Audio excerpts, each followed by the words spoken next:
because there was so much stuff to talk about, so we will try to fit in your responses into next week's episode. With that said, to my right is Per Schneider, and you can find him at KRIGN. You can find Brian Altano at Welcome. No, at Agent Bizzle.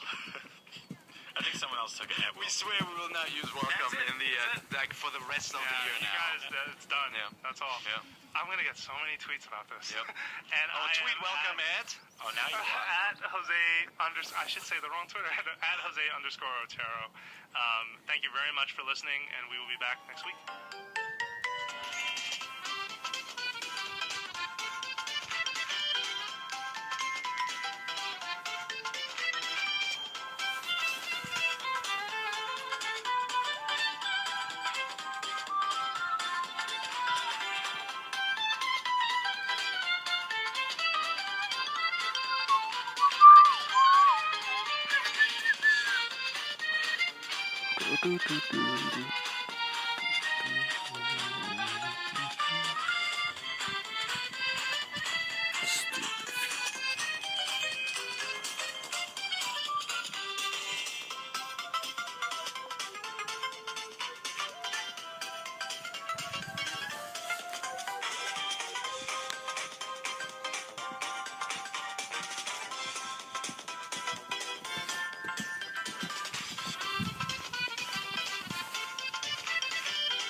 This podcast is brought to you by Stamps.com.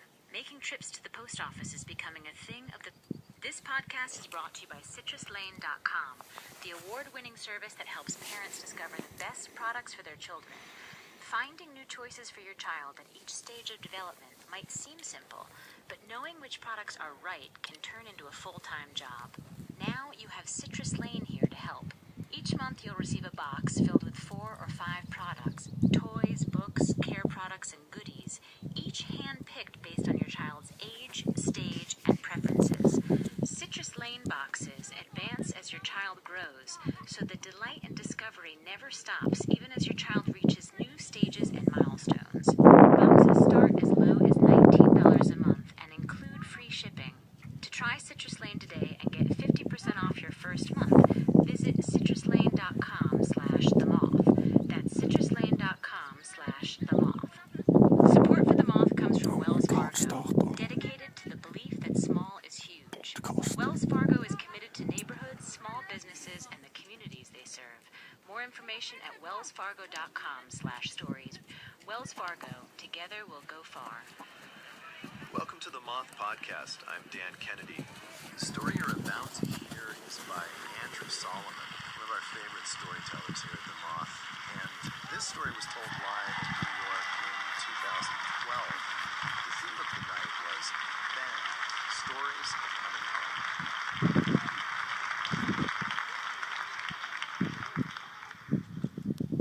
When I was a small child, my mother used to sometimes say, "The love you have for your children is unlike any other feeling in the world, and people who don't have children never get to know what it's like." And I took it as the greatest compliment that she so loved my brother and me and so loved being our mother, and that she thought so highly of that emotional experience. At the time that I was growing up, there was an article in Time magazine about homosexuality which said, "It is nothing but a pathetic second-rate substitute for life, a pitiable flight from existence, and deserves no glorification as anything other than a pernicious sickness." Reading that and living in that world, I was sad as I began to think that I might be gay. And when I was a teenager, my mother would say, "The love you have for your children is unlike any other feeling in the world, and people who don't have children never get to know it." And it made me intensely anxious. I thought, I think I'm gay, but I want to have children. But I think I'm gay, but I want to have children. And I felt myself banging back and forth. And at some point, I decided that children were the primary thing, and that I was going to change. And I read an ad in the back of New York Magazine for sexual surrogacy therapy, and I went for a kind of training to change myself into somebody else. It was a very peculiar experience. It involved women who were not exactly prostitutes, but who were also not exactly anything else. My particular favorite was a buxom, blonde Southern woman who eventually admitted to me that she was really a necrophiliac and had taken this job after she got in trouble down at the morgue. When I was in my early 20s, I decided that this had not all gone as planned and that I really was gay, and I told people that I was. And my mother said, "The love you have for your children is unlike any other emotion in the world, and if you don't have children, you'll never know." And having first been touched and then been made anxious, I was now made angry by this statement. And I said, "I'm gay, and I'm not going to have children, and I am who I am, and I want you to stop saying that." Many years afterwards, in 2001, I met John, who is the love of my life.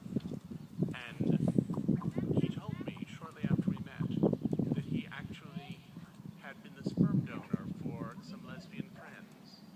And I said, "You have children?" And he said, "No, they have children, and I was the donor for them." A few weeks later, we were out at the Minnesota State Fair, and we ran into Tammy and Laura and their toddler, Oliver. And I looked at them with fascination, and I thought how amazing that Tammy and Laura were gay, and they had children, and that John was gay, and in some sense at least, had a child. Oliver had been told that he should call John Donor Dad, but having a rough time pronouncing that, he came up with Donut Dad. So I looked at that, and I thought, there's Donut Dad, there's me, who are we all to one another? A year later, John told me that Tammy and Laura had asked him to be a donor again, and they produced Lucy. So now there were two of these children, and we knew them a little bit, and saw them from time to time, and were warmly disposed toward them. And John said he'd promised to be in their lives when they were grown up if they particularly wanted him to be. The idea of having children in some unusual arrangement was not entirely novel to me. I had, some years earlier, been at a dinner with my closest friend from college who lived at the other end of the country, and she had recently separated from her husband, and when I asked whether she had any regrets, she said, "Only about not being a mother." And I said, and meant it, "You'd be the best mother in the world, and if you ever decided that you wanted to have a child, I'd be so honored to be the father." I said that assuming, since she was beautiful and beloved and had lines of men eager to meet her and be with her, I assumed that it was just a statement in passing. But on my 40th birthday, she appeared in New York for a surprise party that John and my father and stepmother had organized. We went out to dinner the next day and realized that we really did want to follow through with this plan. I wasn't ready to tell John right away, and then when I did tell him, he was angry about it. And I said, "John, how can you be angry at me? You have Oliver and Lucy, and now there'll be this other arrangement." And he said, "I was a donor for Oliver and Lucy, and you're setting out to have a child of whom you will be the acknowledged father, and it will have your last name." And we struggled with it for quite a while. And then John, whose kindness usually carries the day, said, "If this is what you really need to do, then go ahead and do it." And soon thereafter, he asked me to marry him. I had never been a big fan of gay marriage. I thought everyone should have the right, but it didn't particularly preoccupy me. But after he proposed, we began planning a wedding, and I thought he had gone along with what I wanted to do, and I would go along with what he wanted to do. And we ended up getting married in the English countryside, and we had a beautiful wedding, and I found that though our commitment had seemed to me to be permanent and declared,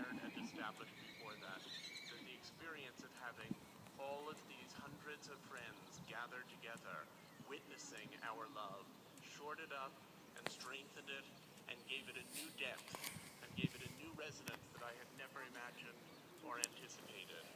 And I found the fact that we were celebrating that love in a ceremony that echoed in some sense the one my parents had had and the ones my grandparents had had and the ones that presumably went back generation upon generation, exalted the feeling between us. And it was very joyful. Blaine was there, 3 months pregnant with our child, and John ventured that we had had the first gay shotgun wedding.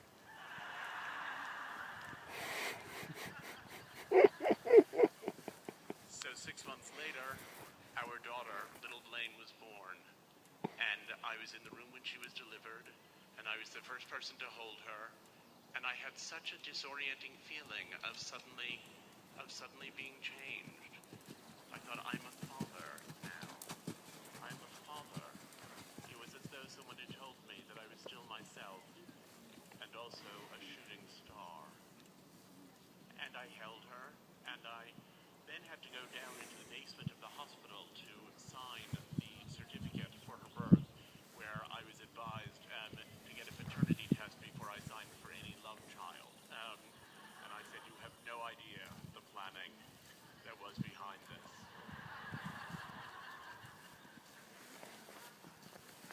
And John held her, and we all, I think, were enraptured as one is by the birth of children, because it's so much stranger than even intergalactic travel that someone wasn't there, and now all of a sudden they are. But when John and I got back to New York, I kept feeling in a way as though I was being highly supportive of something Blaine had done, rather than as though it was something I had done. And yet, I found myself thinking of this child all the time. John fell in love with Blaney. He fell in love with Blaine. We were all in love with one another. We were trying to understand how everything fit together. And sometime later, I said to John, don't you think it would be nice for us to have a child, also a sibling for Blaney, who she might love to have in her life and who might grow up in our house all the time? John did not think that would be lovely. And so we had a year in which I kept saying how wonderful it would be and acting as the cheerleader for the cause.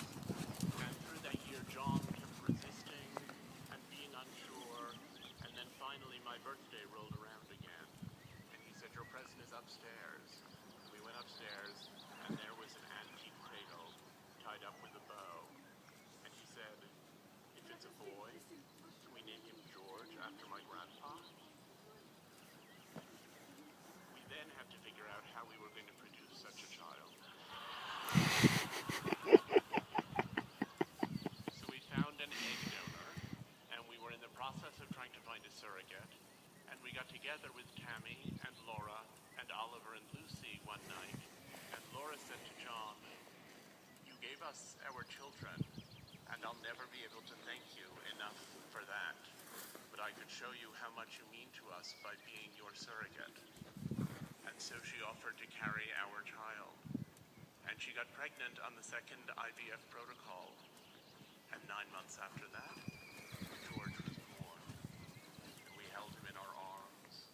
We called Blaine and Blaney and everyone else in our circle. And we held him and we wondered at him. And then we came home and we sent out birth announcements. And the birth announcement included a picture of John and me holding George. And many friends said, I love that picture. I hung it on my refrigerator. But one of John's cousins wrote back and said, your lifestyle is against our Christian values. We wish to have no further contact. And I thought that world, the Time magazine world of my childhood, it was still there. And it was still going strong. And it made me very sad. But in the meanwhile, we had spent a lot of time with Tammy and Laura and Oliver and Lucy through that whole process. And we had all fallen in love, I think, again, anew, more deeply with one another. And when Oliver and Lucy learned that little Blaine called us Daddy and Papa John, they said they'd like to call us Daddy and Papa too. And I suddenly found that in contemplating two children, we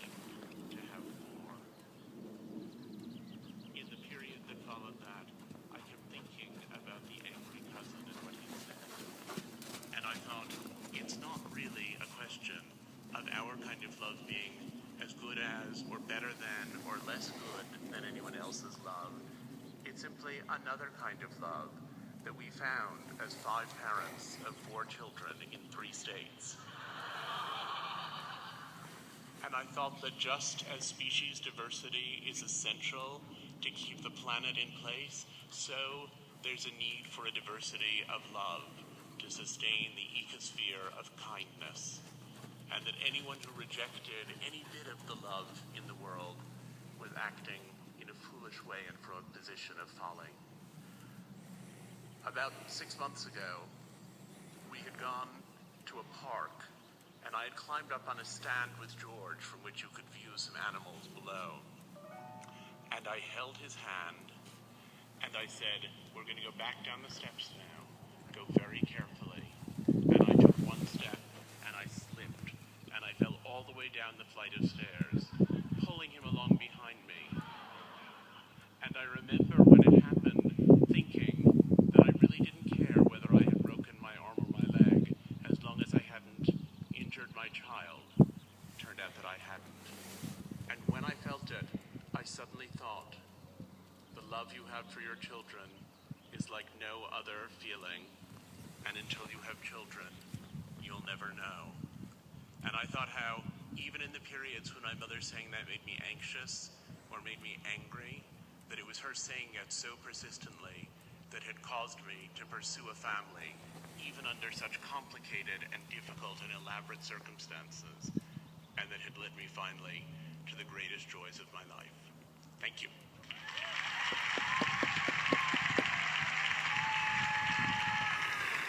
Andrew Solomon is a writer and lecturer on psychology, politics, and arts.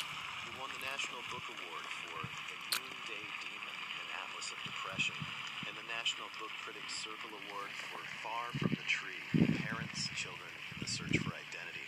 His books are published in 24 languages. This podcast is brought to you by CitrusLane.com, the award-winning service that helps parents discover the best products for their children. Each month, you'll receive a box filled with 4 or 5 products: toys, books, care products, and goodies, each hand-picked based on your child's age, stage, and preferences. To try Citrus Lane today and get 50% off your first month, visit CitrusLane.com/themoth. Hey, a reminder for our listeners in Michigan, the Moth Main Stage is coming to East Lansing, Michigan. That's going to be Wednesday, May 28th. For tickets and for a list of all of our tour stops that are coming up, just visit themoth.org. Our podcast host, Dan Kennedy, is a writer and performer living in New York and author of the new novel, American Spirit. Available now. Thanks to all of you for listening, and we hope you have a story-worthy week. Podcast audio production by Paul Ruest at the Argo Studios in New York. The Moth Podcast and the Radio Hour are presented by PRX, the Public Radio Exchange, helping make public radio more public at prx.org.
Anthony Gallegos.